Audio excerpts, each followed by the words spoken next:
Ayan mga kaludi, ito ay alamang with pork mga kaludi at ginataang bunga ng malunggay. Ayan.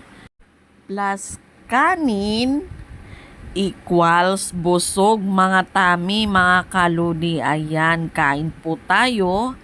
Talaga namang ang sarap ng alamang mga kaludi. Ang laki ng aking subo. Kita nyo? Talaga namang si Renzi Kali ay nagutom. Ayan yung malunggay.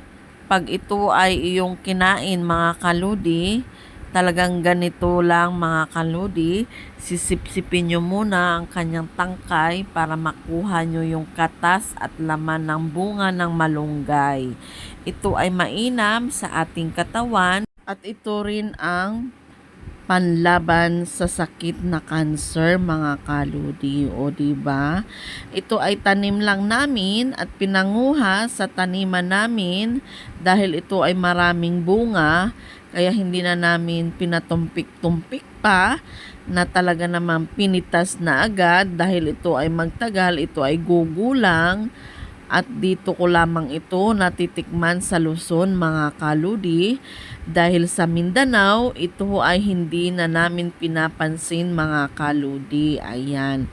Nung una ko itong nalaman, ako ay nagulat at namangha na ang bunga pala ng malunggay ay pwedeng gulayin mga kaludi. Hanggang sa nakahiligan ko na rin kumain ng gulay na bunga ng malunggay mga kaludi.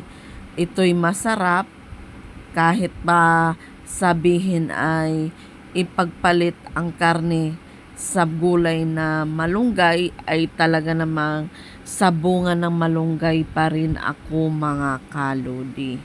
Mag-suggest nga kayo mga kaludi kung ano pang klaseng luto sa bunga ng malunggay kung kayo ay nagluluto din nito mga kaludi. Ayan, ang makulit kong pusa. Gusto din akong saluhan mga kaludi. Pagkatapos ko naman kumain mga kaludi, ako ay nagbalat ng mangga at ito ay may alamang natira, kaya ito ay ang aking sausawan sa mangga mga kaludi.